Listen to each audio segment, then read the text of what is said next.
வாழ்க வையகம், வாழ்க வளமுடன். உலக சமய ஆண்டு 6 ஏப்ரல் மாதம் 5ஆம் தேதி வெள்ளிக்கிழமை மாலை திருவான்மியூர் தலைமைச் சங்கத்தில் வாழ்த்தும் பயனும் என்ற பொருள் பற்றி அருள் தந்தை அவர்கள் ஆற்றிய உரையினை இப்போது கேட்டு மகிழலாம். வாழ்க வையகம், வாழ்க வளமுடன். குரு வணக்கம். அறிவேதான் தெய்வம் என்றார் தாய்மானார். அகத்ததுதான் மெய்ப்பொருள் என்று எடுத்துக்காட்டி அறிவதனை அறிவித்தார் திருவள்ளுவர். அவ்வறிவை அறிவதற்கு முறைகள் சொன்னார் அறிஞர் திருமூலர். அப்பேரறிவிலாழ்ந்து ஆனந்த கவியார்த்தார் ராமலிங்கர். அறிவில் அறிவாய் நிலைத்தோர், அறம் வகுத்தோர், அதை வாழ்ந்து காட்டினோர் நினைவு கூர்வோம். வாழ்க வையகம். அறிவு சான்ற பெருமக்களே, இன்று வாழ்த்தும் பயனும் என்ற பொருள் பற்றி விளக்க இருக்கிறேன். வாழ்த்து என்பது வாழ்க்கைக்கு ஒரு பாதுகாப்பான ஒரு மந்திரம். நமக்கு எப்பொழுதுமே காப்பு தேவை.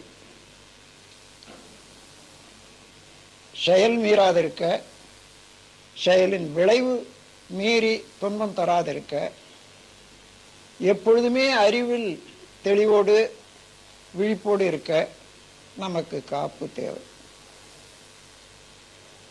வாழ்த்து தேவை.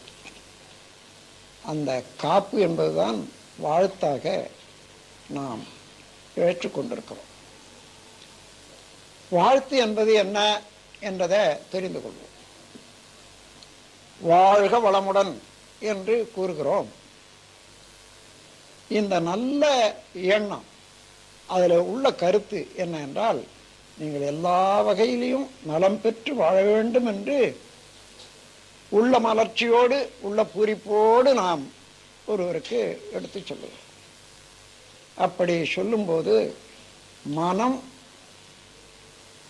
அறிவு, அறிவுக்கும் மனதுக்கும் ஒரே ஒரு வித்தியாசம்தான். ஒரே பொருள் தான் இரண்டாக இருந்தாலும் அடர்க்க நிலையில புலன்கள் மூலமாக இன்ப துன்பம் உணரும் போது செயல்பாடுகள்ல அது மனமாக இருக்கிறது. அது அடித்தளத்துல எங்கே இருந்து தொடங்குகிறதோ அந்த தொடக்கத்திலே அறிவாக இருக்கிறது. அந்த அறிவுதான் படர்க்க நிலையில மனம். இதை தெரிந்து கொண்டா போதும். இப்போ அந்த அறிவினுடைய தொடக்க நிலை என்ன என்று பார்ப்போம். உயிரினுடைய மையத்தையே இடமாக பெற்று இறைநிலை என்ற ஸ்டாட்டிக் ஸ்டேட், முழுமுதற் பொருள், அந்த இடத்துல அறிவாக அமர்ந்திருக்கிறது. அந்த அறிவு ஜீவகாந்த சக்தியின் மூலமாக படர்க்க நிலை எய்தி இன்பம் துன்பம் அனுபவிப்பதில், என்னதான் நாம் புலன்கள் மூலமாக உணர்ந்தாலும் அதை பதிவு செய்து கொள்வதில், உடல்ல சேமித்து வைப்பதில், எல்லாவற்றுக்கும் காரணமாக இருப்பதுதான் இந்த அறிவு. அறிவு என்பது இறைநிலை என்பது வச்சுக்கொள்ளுங்க. அந்த இறைநிலையில இருந்து எழுச்சி பெற்ற அலை, இந்த இரண்டு சேர்ந்து காந்த ஆற்றலாக பேரியக்க மண்டலம் முழுவதிலும் வான்காந்தமாகவும் உடல்ல சிவகாந்தமாகவும் இருக்கிறது. இப்ப நீங்க வாழ்க வளமுடன் என்று சொல்லும்போது மனநிலையானது உள் பக்கமாக, அடிப்பக்கமாக ஆழ்ந்து சென்று இறைநிலையோடு இணைந்துதான் அந்த நல்ல வார்த்தை வர முடியும். அப்ப வாழ்த்து கூறும் போதெல்லாம் நாம் எந்த நிலையில இருந்து எங்க இருந்து கூறினாலும் இறைவனோடு இணைந்து கொண்டு அந்த நினைவுல தான் நாம் வாழ்த்து கூறுகிறோம். ஆகையினால சாதாரண மனநிலையில இருந்து பேசக்கூடிய பேச்சுக்கும் சொல்லக்கூடிய சொல்களுக்கும் வாழ்க வளமுடன் என்று வாழ்த்தக்கூடிய நிலைக்கும் வித்தியாசம் உண்டு. மிகுந்த பலம், பயன் உண்டு. அந்த பயன் இங்கே எந்த அடிப்படையிலே உள்ளத்துல இறைவன் குடிகொண்டிருக்கிறானோ அதே இறைநிலையானது எல்லாருக்கும் உயிரில் இருக்கிறோம். அதனால உடனே ஒரு கோர்வை ஏற்பட்டு விடுகிறது, உயிர்கலப்பு. அந்த உயிர்கலப்பின் மூலமாக யாருக்கு நீங்கள் என்ன நன்மை நினைக்கிறீர்களோ அந்த நன்மையை அவர்களுக்கு சாதிக்க முடியும், அவர்களும் பெற முடியும். அப்படி பெற்றுக்கொள்வதற்கு அவர்களை தகுதியாக்கவும் முடியும். அந்த உண்மையை உணர்ந்த நிலையில தான் வாழ்க வளமுடன் என்று வாழ்த்தி வாழ்த்தி நாம் வாழ்வோம் எனது நம்ம சங்கத்தில் ஒரு முறையை வகுத்து வச்சிருக்கோம். இன்னொன்று, எத்தனையோ சொற்கள் இருக்கின்றன. ஒவ்வொரு சொல்லும் அது பிறக்கிற இடம், அது அழுத்தக்கூடிய இடம். அதுக்கு ஏற்ப உடல்ல உள்ள நரம்புகளை எல்லாம் இயக்கி இந்த ஜீவகாந்த சக்திக்கு ஒரு வலுவை கொடுக்கும், அதனுடைய ஆற்றலை வளர்க்கும். அதே போல என்ற சொல் இருக்கிறத, அந்த வார்த்தைக்கு, அந்த எழுத்துக்கு ஒரு பெரும் மதிப்பு உண்டு. என்று சொல்ற போது பினியல் கிளாண்ட் என்று சொல்லக்கூடிய மனோன்மணி அங்கே அழுத்தக்கூடிய ஒரு ஒலி என்றது தமிழில் தான் இருக்கிறது. இன்னும் குஜராத்தில் இருக்கிறதாக நான் கேள்விப்பட்டிருக்கிறேன். என்ற வார்த்தை, ரா என்ற வார்த்தை. அப்போ இந்த யோக சாதனைகளை, அடயோக சாதனைகள்ல பயின்று வருகிறவர்கள் சொல்வார்கள், லம்பிகா யோகம் என்று ஒரு யோகம் சொல்லுவாங்க. நாவமடக்கியே மேல்வாசல் நளினம் அது வருந்த அருள்வாயே என்று அந்த பயிற்சிக்கு பேர். நாவ மடக்கி அந்த உள்ள இருக்கக்கூடிய பேலட்னு சொல்லுவாங்களே, அந்த உண்ணாக்கு அங்கே வச்சு விட்டா நேரடியாக அந்த தொடர்பு பினியல் கிளாண்ட் மனோன்மணியோட தொடர்பு கொள்ளும். அப்படி பழக பழக பழக அங்கே இருந்து ஒரு இனிமையான ஒரு ஜூஸ், ஒரு ரசம் சொட்ட ஆரம்பிக்கும். அதையே உண்டு உண்டு அமைதியாகவும் ஆனந்தமாகவும் இருக்கலாம் என்பது யோக சாதனைகள ஒரு பயிற்சி. அதே போல நீங்க அவ்வளவு தூரம் நாவம் அடிச்சு சொல்ல வேண்டியதே இல்லை. என்று சொல்லும் போதே அதே போன்ற பயன் நமக்கு உண்டாகிறது. வாழ்க என்ற போது நல்ல அழுத்தமாக வா என்று சொல்லி என்று சொல்ற போது அந்த பினியல் கிளாண்டோட, அதாவது மனோன்மணியோட தொடர்பு கொண்டு, அதாவது மனதுக்கு மாஸ்டர் கிளாண்ட், உடலுக்கு மாஸ்டர் கிளாண்டு தான் பிச்சூட்டரி என்று சொல்வார்கள். மன இயக்கத்துக்கு, அதாவது ஜீவகாந்த சக்திக்கு மாஸ்டர் கிளாண்ட் வந்து பினியல் கிளாண்ட் அல்லது மனோன்மணி. அது மனதுக்கு உரிய ஒரு நல்ல ஒரு ஆற்றல் உள்ள கருவி என்பதற்காக மன உன் மணி என்று 4 வார்த்தையை 3 வார்த்தையை சேர்த்து மன உண்மணி மனோன்மணி என்று சொன்னாங்க. மனதுக்கு உட்பொருளாக உள்ள ஜுவல் ரத்னம் என்றதுதான் அர்த்தம் மனோன்மணி என்ற. அந்த மனோன்மணியோடு தொடர்பு கொள்ளக்கூடிய அளவுக்கு ஒவ்வொரு தடவை நாம் வாழ்த்தும் போதும் அந்த என்று உச்சரிக்கிறது. அதே நேரத்தில் அவர்கள் நன்றாக இருக்க வேண்டும் என்று எண்ணுகிறோமே, அந்த எண்ணத்தினாலே ஏற்படக்கூடிய நுட்பமான மன சூழல். இந்த மனச்சூழல்ல பேட்டாவேவ், ஆல்பாவேவ், தேட்டா, டெல்டா என்று சொல்வார்கள். அதுல ஆல்பாவிலிருந்து நுண்ணிய அலை வருது. அந்த மாதிரி நுண்ணிய அலைக்கு நம்முடைய உடல்ல உள்ள ஜீவகாந்த சக்தியை கொண்டு போற போது இறைநிலையோடு இருந்து இணைந்து செயல்படக்கூடிய ஒரு பயிற்சியும் அதனுடைய பயனும் உண்டாகும். எனவே ஒருவரை நினைந்து வாழ்க வளமுடன் என்று சொல்லுமையானால் முதல்ல அந்த சொல் நம்முடைய உடலை, உயிரை, ஜீவகாந்த சக்தியை நலம் செய்ய வைக்கிறது. நாம ஏன் வாழ்த்திக் கொள்ளுகிறோம் நம்மையே? அதன் பிறகு அந்த ஒலி யாருக்கு போய் சேர வேணுமோ, யாரை நினைந்து நாம் வாழ்த்துக்கிறோமோ அவர்கள் வாழ அது வழி ஏற்படுத்தி வைக்கிறது. இப்படி நல்ல சொல்லையே சொல்லி சொல்லி பலரையும் வாழ்த்தி வாழ்த்தி வாழ்த்தி பழகி கொண்டோன்னு வச்சுங்க, நாம் எத்தனை செயல்கள் நம்ம வாழ்க்கையில செய்யறோமோ அந்த செயல்களுடைய நன்மை தீமைக்கு தகுந்தவாறு நம்முடைய தரம் தன்மை ஏற்படுகிறது, கேரக்டரிஸ்டிக். அப்போ வாழ்த்தி வாழ்த்தி வாழ்த்தி வாழ்த்து என்ற நல்ல எண்ணம் நல்ல சொல்லையே நிரப்பி வச்சிருக்கோம்னு வச்சுக்கோங்க நம்முடைய தரத்துல. அப்போ அதுல இருந்து வரக்கூடிய எண்ணங்களோ செயல்களோ சொற்களோ எப்படி இருக்கும்? எல்லாமே வர வர நன்மையாகத்தான் இருக்கும். அதனாலதான் பெரியவர்கள் எல்லாம் எல்லாரும் நலம் பெற வேண்டும் என்ற எண்ணத்தோட உடையவர்கள் தான் பெரியவர்கள், அறிவறிந்த பெரியவர்கள். அதனால்தான் நல்லாரை காண்பது நன்றே, அவர் சொல் கேட்பது நன்றே, அவர் குணங்கள் உரைப்பது நன்றே என்று சொல்வது கூட அதனாலதான். அவர்களை பார்க்கிற போது, அவர்கள் சொல் கேட்கிற போது, அவர்கள் குணங்கள் உரைக்கிற போதெல்லாம் அந்த அந்த எண்ணத்தினால அந்த வடிவம் எடுக்கிறோம். அதுக்கு தகுந்தவாறு நம்முடைய உயிர் சக்தி தரம் உயருது. எனவே வாழ்த்தினுடைய பயன் மிக்க உயர்ந்தது, சிறந்தது, மனித குலத்துக்கு ஏற்றது என்று கூறி இந்த வாழ்த்தை நாம் எப்படி நம்முடைய பயிற்சியில உபயோகிக்கிறோம், தினசரி வாழ்க்கையில உபயோகிக்க வேண்டும் என்பதை இப்போ விளக்கிறேன். பொதுவாக நான் தவம் முடிந்த உடனே அப்பொழுதுதான் வாழ்த்து சொல்லி கொடுக்குறேன், சொல்லணும்னு. ஆனாலும் அது அப்பொழுது மாத்திரம்தான் தேவை என்றோ அது போதுமென்றோ என்பது இல்லை.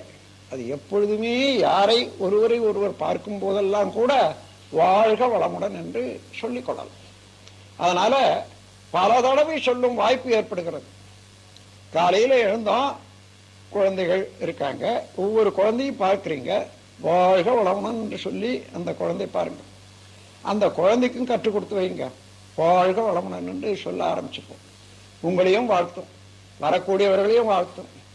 அந்த வாழ்த்தி வாழ்த்தி வாழ்த்தி அந்த குழந்தைய பழகிட்ட பிறகு நான் பார்க்கிறேன், பல இடங்களுக்கு போற போது என்ன கூட பார்க்கிற போது குழந்தைகள் எல்லாம் வாழ்க வளமுடன் என்று கையெடுத்து கும்பிட்டு கொண்டே வாழ்த்து சொல்றதை பார்க்கிறேன். 5 வயதுக்கு மேற்பட்ட குழந்தைகள், பல குழந்தைகளை அந்த மாதிரி வாழ்த்து கூற நான் கேட்டிருக்கேன். எனவே அந்த பயிற்சி வர வர வர வர அவருடைய நாவும் உடலும் உள்ளமும் எம்மாதிரி உயர்வடையும் என்று பாருங்க. அதோட நாம் தவம் முடிச்ச பிறகு ஒரு நுண்ணிய அலை நீளத்துக்கு வர்றோம்னு சொல்றேன். ஆல்பா வேவ்னா அமைதியானது, அதற்கு மேல தீட்டா வேவ் என்பது பிரபஞ்ச சக்தியோட இணைந்து கொள்ளக்கூடிய ஒரு நுண்ணிய நிலை. டெல்டா வேவ் என்று சொல்வது இறைநிலையோடவே ஒன்றி இருப்பது, அசைவற்ற நிலை. அது இந்த 3 நிலையும் நம்முடைய தவத்தில கிடைக்குது. ஐக்கிய வர்ற போதே ஆல்பா வேவ் என்று ஒரு 8ல இருந்து 13 சுழல் ஒரு செகண்டுக்கு, அதுதான் ஆல்பா வேவ். அமைதியான மனநிலை, இன்பம் இல்லை துன்பம் இல்லை. அதற்கு மேலாக தீட்டா வேவ் என்று சொல்லும் போது நாம் துரியத்தில் இருக்கிறோம் அல்லது யூனிவர்ஸ் சக்தி களத்தில் போயிருந்து நாம் தியானம் செய்யற போது அங்க நிறைந்த, அதாவது இந்த உடல்ல எந்த உயிர் மனிதனாக இப்ப செயல்படுதோ அதே உயிருக்கு போக்குவரத்தாக உள்ள ஒரு சமுத்திரம், கடல். அதுதான் இது அலை போல ஒவ்வொரு உருவம் என்று வச்சுக்கொண்டீங்கன்னா அவ்வளவு சேர்ந்த ஒரு பெரும் கடல் தான் இந்த பிரபஞ்சம். அந்த பிரபஞ்ச உயிர் அதோட கலப்புடுறோம். அப்ப இன்னும் நுண்ணிய அலை நீளம் ஏற்பட்டு 4லிருந்து 7 வரையில ஒரு செகண்டுக்கு சுழல், மனச்சுழல், இன்னும் அவ்வளவு அமைதியாக வந்துடும். இந்த மாதிரி நிலையில இருந்து அதன் பிறகு துரியாதீதம் கூட நாம் செய்யறோம். சுத்த வெளியோடு இறைநிலையோடு ஒன்றி பழகி வர்றபோது டெல்டா வேவ் வரும். அம்மாதிரியான அமைதியான அலைக்கு நம்முடைய மனதை கொண்டு வந்த பிறகு, அதாவது நிலை அலைன்னு வச்சுக்கோங்க. நிலை என்பது அறிவு, இறைநிலை மனதுக்கு. அது அலை என்பது அது எந்த பொருளை எண்ணுகிறதோ எந்த குணங்களை எடுக்கிறதோ அதற்கு தகுந்தவாறு அலையினுடைய சுழற்சி வித்தியாசம் உண்டாகும். அதுதான் ஒன்றிலே இருந்து 14 to 40 சைக்கிள் பர் செகண்ட்னுட்டு 14 இருந்து 40 சுழல்கள் அமையிறது தான் நம்ம நினைவு இருக்கிற போது ஒவ்வொரு பொருளாகவும் குணமாகவும் மாறிக்கொண்டே இருக்கிற போது ஏற்படக்கூடியது. இப்ப இந்த நிலையிலிருந்து நாம் அமைதியான நிலைக்கு வந்திருக்கிற போது அந்த வாழ்த்து கூறினா ஒரு தடவை கூறும்போது ஒரு 1000 தடவை அதே நிலையில இருந்து கூறினால் எவ்வளவுக்கு எவ்வளவு அது பயன் தருமோ அந்த அளவுக்கு பயன் தரத்தக்க அளவுக்கு அது சக்தி வாய்ந்ததாக அமையும். ஏனென்றால் இந்த அலையில இருந்து நிலைக்கு போறோம். அப்படி போக போக போக அடங்க அடங்க அடங்க அடங்க இவன் அவனாகி விடுகிறான். இங்கே இருந்தால் இந்த பக்கம் அறிவாக இருக்கிற போது அவனாகி நிற்கிறோம், மனமாகி நிற்கிற போது இவனாகி நிற்கிறோம், நாம இருக்கோம், நம்முடைய குணாதிசயங்களாக செயல்படுது. இந்த நிலையில இருந்து அங்கே போக போக போக போக அவன் நிலைக்கே எல்லாம் வல்ல இறை நிலைக்கே ஒடுங்கி அதுவாகவே மாறிக்கொண்டிருக்கிறான் மனிதன். அந்த மாறி வரும் நேரத்துல நாம் எடுக்கக்கூடிய ஒரு பயிற்சியும் சொல்லும் மனமும் அது எண்ணிறந்த பலனை கொடுக்கக்கூடியது.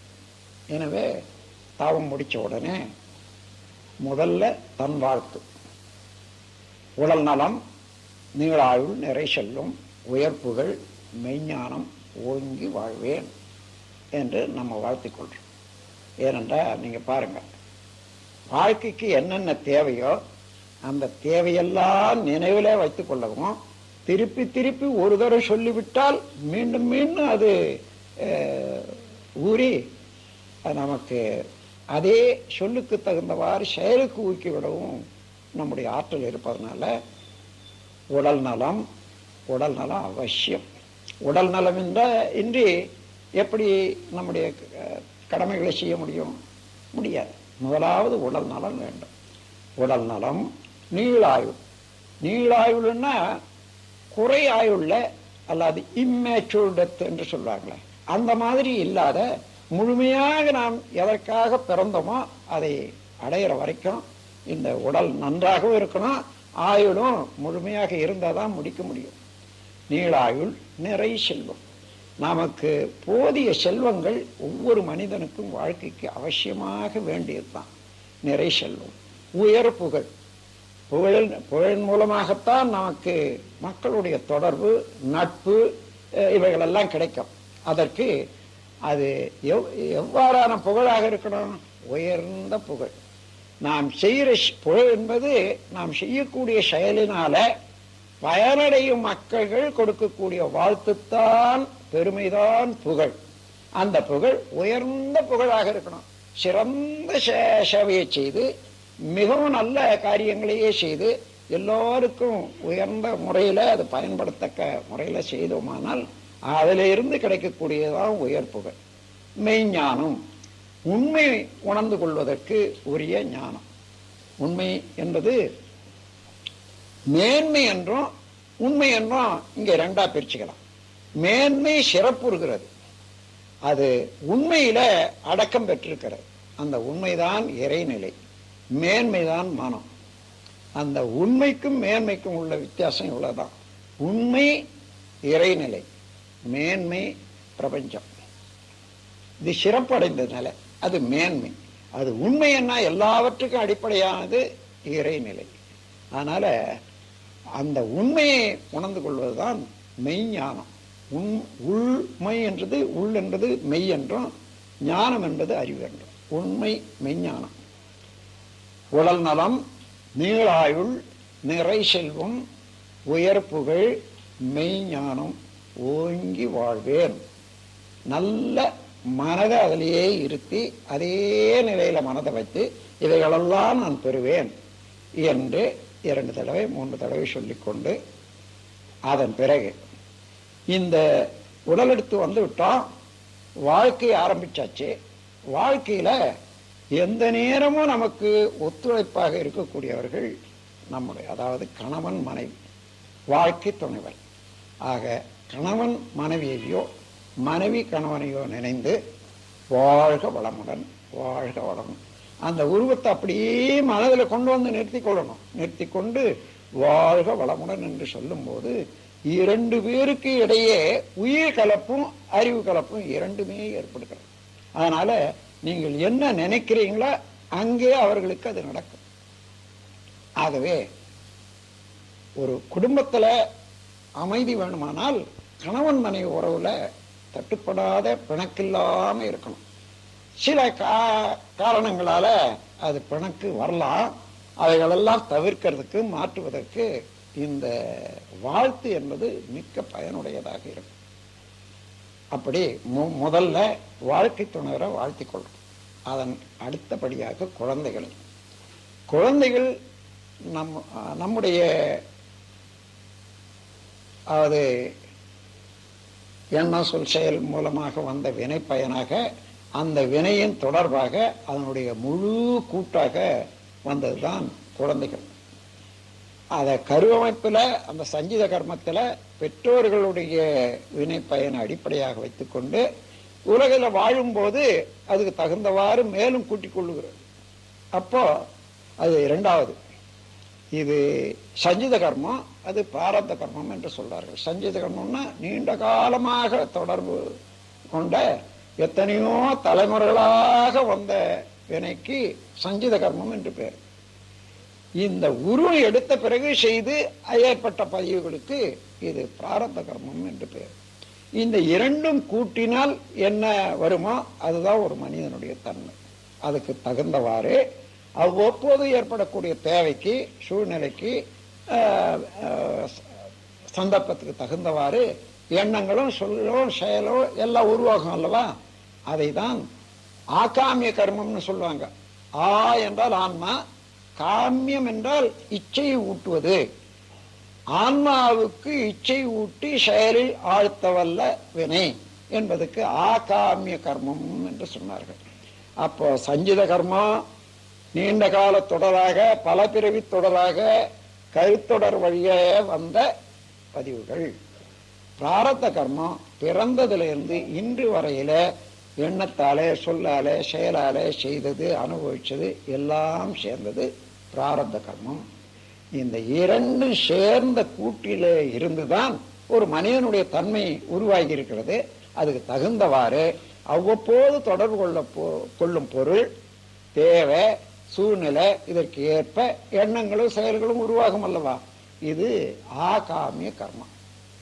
எனவே இந்த மாதிரியான வினைகள்ல சிக்கியிருக்கக்கூடிய மனித குலம் இப்போ ஒரு குழந்தைய பெற்றெடுக்கிற போது அந்த குழந்தைக்கு நம்முடைய எல்லா வினைகளுடைய தொடர்பும் உண்டு. அந்த வினை தொடர்புனால ஒருவேளை அதுல நல்வினையும் இருக்கும், தீவினையும் இருக்கும். சூழ்நிலையினால அது விரிந்து செயல்பட்டு அது அதிகமாக விரித்து காட்டும். அப்படி ஆகாம இப்பொழுது தவம் செய்யறீங்க, ஞானம் பெற்றீங்க, நல்லதுதான் நடக்கணும்னு நினைக்கிறீங்க. அதுபோல அந்த குழந்தையும் திருந்தி வாழணும். அதற்காக ஏற்கனவே ஒரு அடிப்படை அமைப்பு இருந்தாலும், வினை இருந்தாலும், கருவமைப்பு இருந்தாலும், அது சூழ்நிலையினால அந்த கருவமைப்பை மாற்றி அமைக்கலாம் அல்லவா? அதே போல இந்த சூழ்நிலையில, இந்த வாழும் காலத்துல அந்த குழந்தைக்கு நல்ல எண்ணம் உண்டாகணும், நல்ல செயல்கள் உண்டாகணும்.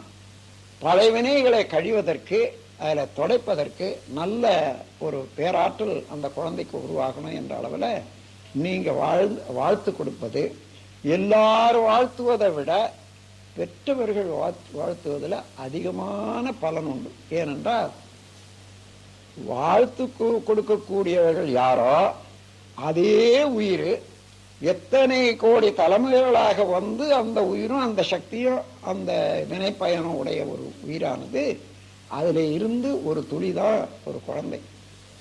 ஆகவே அதே உயிர் அதே நிலையில இருந்து ஆனா மேல் நிலைய உள்ள எண்ணத்தால அதை வாழ்த்துற போது அதை மாற்றி அமைக்கக்கூடிய சக்தி பெற்றவர்களுக்கு உண்டு.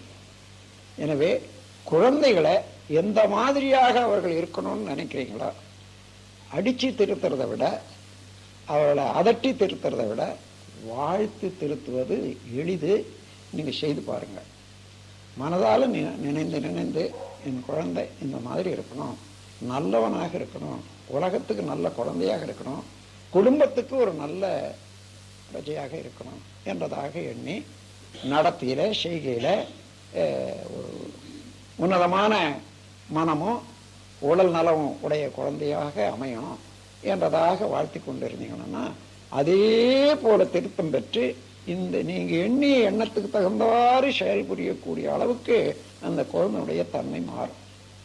அதனால பெற்றவர்கள் தவம் முடிந்த உடனே குழந்தைகளை ஒவ்வொருவராக நினைந்து வாழ்க வளமுடன் வாழ்க வளமுடன் என்று மானசீகமாக அவர்களுடைய உருவத்தை வைத்து வாழ்த்த வேண்டியது. கொஞ்சம் துஷ்டத்தனமாக இருக்கக்கூடிய பிள்ளைகள் இருக்காங்கன்னு வச்சுங்க, அது சூழ்நிலையினால.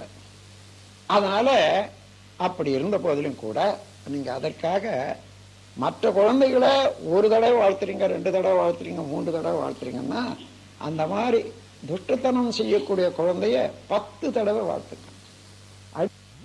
அடிக்கடியும் நினைந்து வாழ்த்துங்க. உடனே அந்த திருத்தத்தையும் மாற்றத்தையும் நீங்க உங்க எதிரிலேயே பார்க்கலாம். அந்த முறையில குழந்தைகளை நல்ல முறையில மாற்றி அமைக்க என்னால் முடியும் என்றதை நீங்க தெரிந்து கொண்டால் குழந்தைகளை வாழ்த்துவதில் நீங்க அக்கறை காட்டுவீங்க. அதன் பிறகு சகோதர சகோதரிகள் உடன் பிறந்தவர்களை வாழ்த்து வேணும் என்று நம்முடைய மன்றத்தில் நான் சொல்லி வர்றேன். எல்லாரும் செய்றீங்க. ஏன் உடன் பிறந்தவர்களை வாழ்த்தணும்னு சொன்னா, இந்த உயிர் எத்தனை கோடி தலைமுறையாக இருந்து இங்கே இயங்கி கொண்டிருக்கிறதா, அதே உயிர் தான் இப்போ சகோதரர் உடன் பிறந்த அக்கா, தங்க, தம்பி, அண்ணன் எல்லாருமே அதே உயிர் தான். அப்பா அம்மா வரைக்கும் அதே உயிர் தான். அதன் பிறகு அந்த உயிரில் இருந்து ஜெராக்ஸ் காப்பி, இது முன்ன வந்தது, அது கொஞ்சம் பின்னால் எடுத்தது, அவ்வளோதான். இல்லை இங்கு வித்தியாசமாக இருக்கும், லைட்டாவோ டார்க்காவோ. ஆனாலும் அதே உயிரில் அந்த நிலையிலே இருந்து அவர்களுக்கு நீங்க வாழ்த்துற போது நிச்சயமாக நல்ல பலன் அளிக்கும். அது மாத்திரமல்ல, உங்களுடைய நன்மையோ தீமையோ மகிழ்ச்சியோ அல்லது வருத்தமோ அந்த அலையின் மூலமாக கட்டாயம் அவர்களுக்கும் பாயும். அது இயற்கை நியதி. அதனாலதான் நீங்க செய்யற நன்மையெல்லாம் உங்களுக்கு தெரியாமலேயே உங்களுடைய சகோதரர்களுக்கு போய் சேரும். சகோதரர்களுடைய செய்யக்கூடிய நன்மை தீமையும் உங்களுக்கு வந்து சேரும். அதுல இருந்து பாதுகாப்பு பெறவும் அவர்கள் நல்லவர்களாகவே இருக்க நீங்க பார்த்து கொள்ள வேணுமானால் அவர்களை வாழ்த்தித்தான் ஆகணும் ஒவ்வொருவராக. சிலர் சொல்லுவாங்க, எனக்கு என் அண்ணன் செய்ய வேண்டிய செய்யலை, விரோதம் செய்கிறாரு, நான் எப்படி வாழ்த்துறது? வாழ்த்தித்தான் ஆகணும். அவர் உங்களுக்கு விரோதம் செய்ய மாட்டாரு. உங்களுடைய வினைப்பயன் காரணமாக அவருக்கு அந்த மாதிரி மாற்றி எண்ணம் ஏற்பட்டு உங்களுக்கு தீமையாக காரியம் செய்தாலும் நீங்கள் அதை மறந்து விட்டு அவர்கள் வாழணும் என்ற எண்ணத்தை மாத்திரம் செய்கிற போது அவர்கள் எண்ணத்தை கூட மாற்றி விடலாம், நண்பர்களாக மாற்றி விடலாம். எனவே சகோதர சகோதரிகள் உடன் பிறந்தவர்கள் வாழ்த்திக் கொள்ளணும். கடைசியாக நண்பர்கள். இந்த உலகத்தில் எவ்வளவுதான் இருந்தாலும் நட்பு மனிதனுக்கு மிக மிக உயர்ந்த செல்வம். அது எப்படி உடை அவிழ்ந்து விட்டால் தானாகவே கை அதை சேர்த்து அதை சரிப்படுத்திக்கிறதோ அதுபோல என்று வள்ளுவர் கூறுகின்றார். அதுபோல நமக்கு ஒரு கஷ்டம் வர்ற போது தானா உதவி அந்த சிரமத்தில் இருந்து நிற்கக்கூடிய ஒரு மனம் உடையவர்கள் நல்ல நண்பர்கள். அதனால நமக்கு ஒருவரோ 2 பேரோ 4 பேரோ இருப்பார்கள் அல்லவா, அவர்களை நினைந்து நினைந்து அந்த நட்பை வலுப்படுத்திக் கொள்ள வேண்டாம், அதற்கு நன்றி கூறும்வாறு அவர்களை வாழ்த்து கொண்டு இருக்க வேண்டும். அதன் பிறகு காரியாலயங்கள்ல அல்லது தினசரி வாழ்க்கையில நம்முடைய செயலிலே தொடர்புடையவர்களை நாம் வாழ்த்துறோம். அப்படி வாழ்த்தும் போது தினசரி வாழ்க்கையில எத்தனை பேர் நாம் தொடர்பு கொள்றோமோ அவர்களுக்கு நீங்க வாழ்த்தி வாழ்த்தி வாழ்த்தி வாழ்த்தி பிணக்கில்லாத ஒரு ஒருமைப்பாட்டுக்கு கொண்டு வந்துட்டீங்கன்னா எந்த செயல் செய்தாலும் எந்த இடம் போனாலும் உங்களுக்கு வெற்றியாகவே இருக்கும், அமைதியாகவே இருக்கும், மகிழ்ச்சியாகவே இருக்கும், மன நிறைவாகவே இருக்கும். அந்த முறையில் உங்கள் வாழ்க்கை அமையணுமானால் அமைதியாக நாம் எங்க போறோமோ யாரோட தொடர்பு கொள்றோமோ அவர்களெல்லாம் வாழ்க்கையாகணும். அதுலேயும் ஒரு காரியாலயத்தில் இருக்கக்கூடிய மேலாளர், துணைவர், நண்பர், இன்னும் கீழே இருக்கக்கூடிய சபார்டினேட் அவர்களெல்லாம் கூட மனதால நினைச்சு வாழ்த்த நமக்கு ஒத்த முறையில நமக்கு தேவையான முறையில பிணக்கின்றி அவர்கள் ஒத்துழைப்பார்கள். அந்த ஒத்துழைப்பு மிகவும் அவசியம் வாழ்க்கையில. அதன் பிறகு இந்த உலக போக்கு காரணமாக சிலர் நமக்கு துன்பம் கொடுக்கக்கூடியவங்களும் இருப்பாங்க, எதிரிகளாக நம்ம தெரியாதையே எதிரிகளாக நினைப்பவர்களும் இருப்பாங்க. ஒரு மாற்று கருத்தாக அது அவங்க தெரிந்து செய்யறாங்கன்றது இல்லை, தெரியாமலே செய்வாங்க. அல்லது அவங்க ஏதோ ஒன்று எதிர்பார்ப்பாங்க, அந்த எதிர்பார்த்தது நம்மால நடக்கலைன்னா அது எதிரியாக மாற்றிக்கொள்வாங்க. அதெல்லாம் தெரிந்து இப்போ நமக்கு துன்பம் தருவர்களையும் எதிரிகளாக நினைப்பவர்கள் கூட அப்படி இருப்பார்களே ஆனால் அவர்களை நினைந்து அவர்கள் திருந்தி நல்வாழ்வு பெற வேண்டும் என்ற ஒரு மனவிரிவோட மன மகிழ்ச்சியோட நீங்க வாழ்த்தீங்கன்னா இப்போ அதுல 2 வகையில நமக்கு துன்பம் தருபவர்களையும் எதிரிகளையும் வாழ்த்துவதில் 2 வகையில நன்மை இருக்கு. ஒருவர் எதிரி என்று நினைக்கிற போது, அவர் துன்பம் செய்தார் என்று எண்ணும் போது மனம் பாதிக்குது. இந்த ஜீவகாந்த சக்திக்கு ஒரு ஊசி குத்தி ஓட்ட விட்ட மாதிரி ஆயிடும். அதனால அதை நீக்கிடுறோம். எந்த இடத்துல ஓட்டை இருந்தாலும் அந்த ஓட்டை அடைச்சிடும்.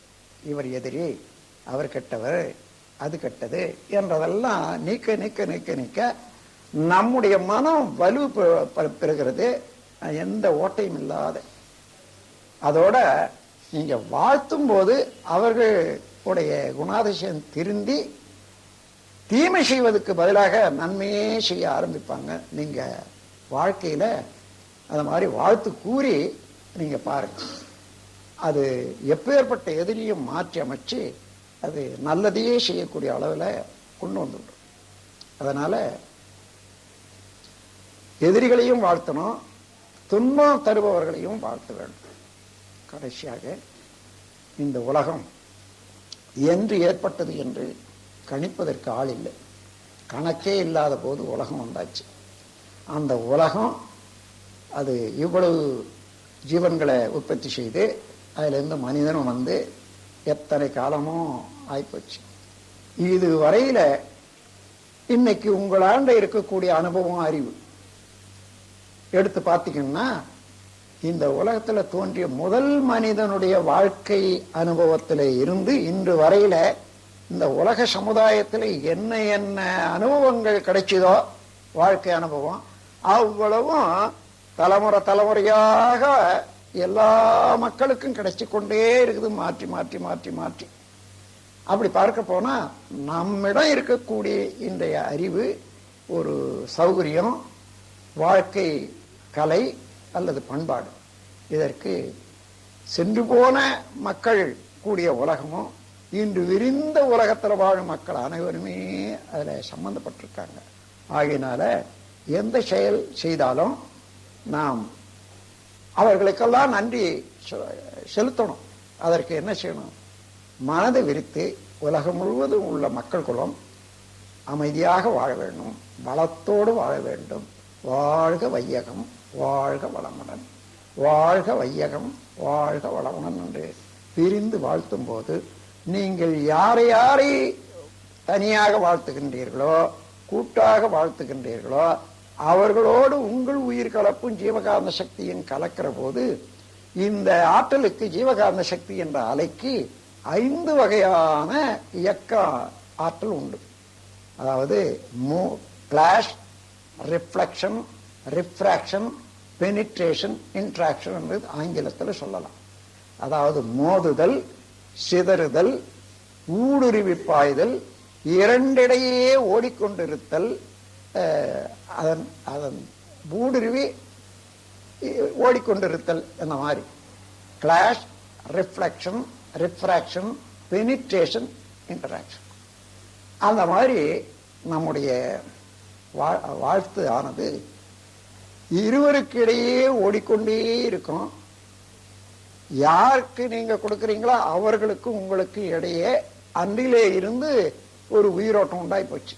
அது ஆழ்பரியும் நிற்காது. ஆனா நல்ல எண்ணத்தோட நல்ல அன்போட அந்த எண்ணத்தை பாய்ச்சிட்டா போதும். அவர்கள் என்றைக்கு என்றைக்கு உங்களை பார்த்தாலும், அது பார்க்காமலே இருந்தாலும் கூட சரி, அந்த உயிரில இருந்து உங்களுக்கு ஒரு நன்மையான அலை வீசிக்கொண்டே தான் இருக்கும். அப்படி ஒரு கூட்டு, ஒரு குழு, அந்த குழுவுக்கு நீங்க நன்மை செய்றீங்க, அவங்கள நினைக்கிறீங்க, அவங்களை வாழ்த்துறீங்கன்னு சொன்னா அந்த குழு உள்ள அனைவருடைய உயிர் கலப்பும் உங்களுக்கு வந்தாச்சு. அதே போல உலகம் முழுவதிலும் உள்ள மனித குலத்தை நினைந்து நீங்க வாழ்த்துற போது, உலகம் முழுவதும் உள்ள மனித குலத்தில இருந்து உங்களுக்கு என்ன எந்த காலத்துல என்ன கிடைக்குமோ, கிடைக்க வேண்டுமோ, அது தானாகவே யார் மூலமாகவும் கிடைக்கக்கூடிய அளவுக்கு அந்த உறவு வலுப்பெற்றுகிறோம். எனவே இந்த மனதை உலக அளவில் விரிந்து வாழ்க வையகம், வாழ்க வையகம், வாழ்க வையகம் என்று மனப்பூர்வமாக உலக வாழ்த்துங்கள். இப்படி இந்த வாழ்த்தின் மூலமாக நாம் நல்லதையே நிரப்பிக் கொள்றோம். இந்த உள்ளத்துல, எண்ணத்துல. இந்த எண்ணத்துல நிரப்புற போது மூளையினுடைய செல்கள் எல்லாம் எந்த விதத்துல இயங்குகிறதோ அதுக்கு தகுந்தவாறு உடலுடைய செல்கள் எல்லாம் இயங்க ஆரம்பிக்கும். அப்போ எண்ணம், செயல், இந்த இரண்டு ஒன்றுபட்டா அதுக்கு தகுந்தவாறு நம்முடைய குணாதிசயங்கள் அவ்வப்போது ஏற்படக்கூடிய எண்ணங்களும் செயல்களும் மாற்றி அமைக்கும். எனவே உள்ளது 3 வார்த்தைகளை கொண்டதுதான் நம்முடைய நோக்கமும் வாழ்க்கையும். உள்ளது உணர்தல் என்றது உண்மையை, மெய்ப்பொருளை உணர்ந்து கொள்வது. இப்போ நாம் பேசுகிறோம் என்று சொன்னா யார் பேசுறது? வேதாதிரி பேசுறான் என்று சொன்னா உடல் அளவில் கொண்ட எண்ணம் மாதிரி, அது குறுகிய எண்ணம். ஆனால் இந்த உடலுக்குள்ளாக உள்ள ஜீவகாந்த சக்தி உயிர், அந்த உயிருக்குள்ளாக உள்ள இறைநிலை, இப்படி எடுத்து அந்த இறைநிலையோட கலந்து பார்க்கிற போதுதான் எல்லா செயல்களுக்கும் அடிப்படையாகவும் ஆதியாகவும் முழுமுதற் பொருளாகவும் இருக்கக்கூடியது இறைநிலை தான். அவனேதான் இந்த இடத்துல நான் என்பதாக இருக்கான். எனவே அவன்தான் வாழ்த்துறான், அவனையேதான் நாம் வாழ்த்துறோம். அந்த முறையில மனம் விரிந்து செயல்பட வேணுமானால் இந்த வாழ்த்து நிரம்ப நிரம்ப நிரம்ப நிரம்ப நம்முடைய தீய வினைகளெல்லாம் கூட களைவதற்கு வாழ்த்து உதவுது. வாழ்க வையகம், வாழ்க வளமுடன். இந்த வாழ்த்து நிரம்ப நிரம்ப உள்ளதை உணர்தல், இறைநிலையே உணர்ந்து கொள்ளக்கூடிய அளவுக்கு அறிவு உயர்வதோடு நல்லதே செய்தல். நல்லதே செய்கிற போது என்ன, தேவையில்லாது தானாகவே போய்விடும். தேவையில்லாது என்னண்ட உள்ளது கெட்டது என்ன, அவனாண்ட உள்ளது கெட்டது என்னன்னு எண்ணி அதை மாற்றம் எடுத்து நீக்கி விடலாம் என்று எண்ணுவதை விட நல்லதே செய்து செய்து செய்து நிரப்பிக் கொள்வோம் நம்முடைய உள்ளத்தை. தானாகவே அல்லது ஓடிப்போகும். அந்த அந்த முறைதான் நல்லது. ஒரு குருவினிடத்துல 4 சீடர்கள் இருக்காங்க. 4 சீடர்களும் எனக்கு அறிவு ஜாஸ்தி, உனக்கு அறிவு ஜாஸ்தி, அவனுக்கு குறைவுன்னுட்டு ஒருத்தருக்கு ஒருத்தர் போட்டி போட்டுட்டு இருக்காங்க. குரு பார்த்தார், இதை இவங்களே தெரிஞ்சு கொள்ளணும் என்றதுக்காக 4 பேரையும் கூப்பிட்டார். உங்களுக்கு ஒரு வேலை கொடுக்க போறேன் இன்னைக்கு, நீங்க அதை செய்யணும். ஓ தயாரா இருக்கும். அது கொஞ்சம் தொலைவில் ஒரு பானையை கழுத்து வச்சிருக்காங்க, காலி பானையை. சரி, ஒருத்தனை கூப்பிட்டார், நம்பர் 1. அப்பா அந்த பானைக்குள்ள என்ன இருக்குது? தூரத்துல இருந்து பார்க்கறானு, என்ன இருக்குது? நான் பார்த்து சொல்றேன்னுட்டு போனா அந்த கவிழ்ந்து இருந்த பானையை அப்படி நிமித்துனா, பார்த்தா, மறுபடியும் வச்சுட்டு அங்கிருந்து வந்துட்டான். சுவாமி அதுல ஒண்ணுமே இல்லைன்னா. சரி, அப்புறம் 2வது, டேய் அந்த பானையில என்ன இருக்குது, அவன் சொன்னது சரியா தப்பான்னுட்டு நீ கண்டுபிடி. அப்புறம் அவன் போனான். இவர் அவன் பானையை பார்த்து தான் சொன்னான் இல்லைன்னுட்டு. ஆனா ஏதோ அங்க இருக்கா போலகுது, அவர் சாமிஜி தான் தெரியும் அது. அதனால அவன் சொன்னது சரியா இல்லைன்னு தான் என்ன அனுப்பிச்சாரு. நான் சரியா பார்க்கணும்னு நிமித்தனா கையை விட்டு தொழவனா ஒண்ணும் இல்லை. அங்கிருந்து திரும்பி வந்து அந்த பானையில ஒண்ணும் இல்லைன்னு சொன்னான். அதுக்கப்புறம் இன்னொருவனை கூப்பிட்டாரு. அப்ப அந்த பானையில என்ன இருக்குது தெரியுமா? இங்கேயே தெரிஞ்சுக்கிட்டேன் சாமிஜி. என்னடா, காற்று இருக்குது நிறையன்னா. சரி, 4வது ஆளை கூப்பிட்டான். அந்த காற்றை எடுத்துவிட முடியுமான்னு கேட்டாரு. எடுத்துடுவேன். இப்ப இந்த 2 பேரையும் கூப்பிட்டு, டேய் அந்த காற்றை எடுக்க முடியுமாடா? எடுக்க முடியாது சாமி. அது எப்படி எடுக்க வந்துட்டு கை தான் போகும், கையை காற்றை எப்படி பிடிக்கிறது? முடியாதுன்னா. இன்னொரு அதே சொன்னான். 3வது ஆளும் அதே சொன்னான். அந்த கடைசி ஆளு என்ன பண்ணா, எடுத்துடுற சுவாமின்னா எதை பாடலாம், எதை எடுறான்னா நேராக எடுத்து போனா பக்கத்துல ஒரு கிணறு இருந்தது. அதுல இருந்து தண்ணியை மொண்டு அதை நேரம் ஊத்துனா நிரப்பிட்டு வந்துட்டான். இதெல்லாம் பார்த்துட்டே இருக்காங்க. என்னடா காற்றை எடுத்துட்டேன். என்னடா பண்ண? தண்ணியை நிரப்பதான் காற்று போயிடுத்து. அப்பதான் சொல்ற, இது போல நல்லதை நிரப்புனா அல்லது ஒழிஞ்சுவிடும். அதை மாத்திரம் எடுக்க முடியாது. தீயது என்றது ஒன்றை விலக்கி விடணும்னா முடியாது. மனிதன் நல்லதை செய்ய செய்ய செய்ய செய்ய நல்லதால நிரப்பி விட்டா அல்லது தானாகவே தொலைந்து விடும் என்று வழிகாட்டி, இப்ப அதுல இருந்து உங்களுக்கும் அதை நான் சொல்ல கடமைப்பட்டிருக்கேன். இப்ப நாம ஒருவருக்கு ஒருவர் தொடர்பு கொள்ளும் போது, நண்பராக இருந்தாலும் சரி, கணவன் மனைவி உறவுல இருந்தாலும் சரி, ஏதோ குற்றம் காண்றோம். இந்த குற்றம் காணும் ஒரு நெஞ்சம் இருக்குத, உண்மையை உணராத நெஞ்சம் தான் குறை உணர்ந்த நெஞ்சம். ஆனால் சரியா நீங்க பாத்தீங்கன்னா, அது நண்பரோ கணவனோ மனைவியோ சரியா தொடர்பு கொண்ட நாள்ல இருந்து இன்று வரையில அவர்கள் உங்களுக்காக செய்த நன்மைகள் எல்லாம் நினைச்சு பாருங்க. இப்போ அதுக்காக கொஞ்ச நேரம் எடுத்துக்கிட்டா என்ன தப்பில்லை. 5 நிமிஷம் இருக்கட்டும், 10 நிமிஷம் போகட்டும், 15 நிமிஷம் போகட்டும். வாழ்க்கையில எவ்வளோ காலம் கழிக்கிறேன்னு அந்த மாதிரி செய்து பார்த்தீங்களா இது வரைக்கும்? இல்லை. இன்னைக்கு செய்து பாருங்க. இப்ப போற போது வழியிலேயே செய்து பாருங்க. போன பிறகு அந்த அம்மாவை பார்க்கிற போதோ அல்லது அவரை பார்க்கிற போதோ செய்து பாருங்க. இந்த உருவத்தால எனக்கு எவ்வளவு நன்மை என் வாழ்க்கையில அந்த காலத்துல இருந்து இந்த காலத்துல வர என்ன என்ன நன்மைகள் இவர் செய்திருக்காரு, அந்த அம்மா செய்திருக்காங்க. எண்ணி எண்ணி எண்ணி எண்ணி எண்ணி அதை பல தடவை எண்ணி எண்ணி எண்ணி இந்த நிரப்பி வச்சுக்கோங்க. இந்த சின்ன விஷயத்துல குற்றம் பார்த்து குறை பார்க்கறீங்களா, ஓடியே போடும். எப்படி நீர் நிரம்பின பாத்திரத்துல அது காத்து ஓடி போச்சோ, அது போல இந்த குறையை எண்ணி வருத்தப்பட முடியாத அளவுக்கு நிறைவே மனதில் இருந்து இவ்வளவு நல்லது செய்த ஒரு நல்லவா எனக்கு வாழ்க்கை துணைவராக வந்திருக்காங்க, என்னுடைய பாக்கியம் இறைவன் கொடுத்த அருள் என்ற அளவுக்கு பாராட்ட வேண்டியது வரும். அதோட நானும் உங்களை போல ஒரு குடும்பத்தை வந்தான். இந்த இடத்துல பல குடும்பங்கள்ல இந்த ஒரு தேவையற்ற குறைபாடு இருக்குது. என்ன, கணவன் ஒரு பெரிய உத்தியோகத்தில் இருப்பாரு, அல்லது மனைவி ஒரு பெரிய உத்தியோகத்திலேயோ அல்லது மற்ற சேவையிலேயோ இருப்பாங்க. அங்கெல்லாம் இவர்களை பாராட்டுவதும் அது சொல்ல முடியாத அளவுக்கு உயர்வாகவே இருக்கும் புகழ். அங்கிருந்து வீட்டை வருவாங்க, அதே புகழும் பாராட்டும் வீட்டை கிடைக்கிறது இல்லை. எப்படி கிடைக்கும்? அவர் நினைக்கிறாரு அவருடைய மனைவி தானே நினைக்கிறாரு. எவ்வளவு பாராட்டுனாலும் அந்த பாராட்டி அவரும் சேர்ந்து பாராட்டணும்னா அங்கதான் பாராட்டுவாங்களே தவிர வீட்டை வந்த பிறகு பாராட்ட மாட்டாங்க. அதே போலதான் அவர் பெரிய உத்தியோகத்துல இருப்பாரு, ஆடிட்டர் ஜெனரலா இருப்பாரு, எல்லாரும் கை கட்டி இருப்பாங்க, சலாம் போடுவாங்க, வருவாங்க. இங்க எந்த அம்மாவும் அதே போல இருக்க முடியுமா? முடியாது. நம்ம என்னுடைய கணவன் தானே என்றதுல இருக்காங்கன்னு வச்சுக்கோங்க. அவருக்கு இது மனிதனாண்ட இருக்கக்கூடிய ஒரு குறைபாடு என்னன்னா, இவ்வளவு பேரு பாராட்டுறாங்க, கை கட்டி நிக்கிறாங்க, இவ பாரு நிக்கிறாள், அப்படி அதே போல அங்க இந்த சபையிலையும் வெளியிலையும் என்னுடைய சேவையும் பாராட்டுறாங்க.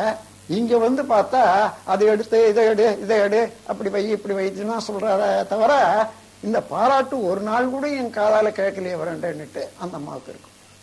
இது தேவையே இல்லை. ஏன்னா ஏற்கனவே கணவன் மனைவி உறவுல ஒருவர் பாராட்டு ஒருவருக்குள்ளாக அடங்கியே போச்சு. அது தனியா எடுத்து பார்க்கவே முடியாது. அது உள்ளத்துல அந்த பாராட்டு வாழ்த்து எல்லாமே இருக்குது. அது வெளிக்காட்ட வேண்டிய அவசியம் இல்லை, அதனால வெளியே வரல. ஆனால் அதை குறையாக எடுத்துக்கொண்டு வருந்தி கொண்டு இருக்கக்கூடிய குடும்பங்கள் எல்லாம் நான் பார்க்கிறேன். அத அப்படி இருந்தா இங்க யாராயிலும் இருந்தா இன்னையில இருந்து அதை விட்டுடுங்க. அதுல இருந்து மறுபடியும் வாழ்த்த ஆரம்பிச்சுக்குங்க. அவர்கள் எவ்வளவோ வேற நல்லது வெளியிலையும் செய்யறாங்க, இங்கேயும் எனக்கும் உதவியா இருக்காங்க என்ற போது நாம் எந்த நோக்கத்தை முடிக்கிறது இந்த உலகத்துல வந்திருக்குமோ அதுக்கு எல்லா இடத்துலயும் எல்லா தொழிலையும் எல்லா நேரத்திலையும் கை கொடுத்து உதவக்கூடிய இறைவனுடைய கருணையினால நமக்கு அளித்த ஒரு வரம் நினைக்கிறமே தவிர கணவன் மனைவி உறவை வேறு ஏதோ ஒரு குறைபாட நினைக்கிறதுக்கே இல்லை என்ற முறையில அம்மாதிரி அவர்களையும் அடிக்கடி வாழ்த்தி சினங்கொள்ளாது இருப்பதற்கு சினம் தவிர்த்தல் என்ற பயிற்சி எடுத்துக்கொண்டு அவர்களை உள்ளத்தால பாராட்டவும் அவர்களை வாழ்த்தவும் வைத்துக் கொள்ளுங்க. உங்களுடைய வாழ்வு வளம் தரும். அப்படி கணவன் மனைவி உறவுல ஒன்றுபட்ட உயிர் ஆற்றல்ல பிறக்கக்கூடிய குழந்தைகள் எல்லாம் நல்ல குழந்தைகளாக உடலாலையும் உள்ளத்தாலையும் நிறைவு பெற்ற குழந்தைகளாக உங்களுடைய கடமையை சரியா செய்வதற்கு உதவி செய்யக்கூடிய குழந்தைகளாக மலரும் என்பது நிச்சயம். எனவே நீங்களும் நல்ல முறையில வாழணும், உங்கள் குழந்தைகளும் வழி வழியாக வரக்கூடிய குழந்தைகளும் நல்ல முறையில இருக்கணும். நாம் வந்த பிறவி எடுத்தவருடைய பயனை அடையணும். இறைநிலையோடு ஒன்றி எப்பொழுதும் இந்த உலக இன்பத்தை நல்ல முறையில அனுபவிக்க வேண்டும் என்றால் வாழ்த்துங்கள் வாழ்த்துங்கள் வாழ்த்துங்கள், வாழ்க வளமுடன் என்று வாழ்த்துங்கள், வாழ்த்தி மகிழுங்கள், வாழ்த்தி வாழ்த்தி வளருங்கள் என்று கூறி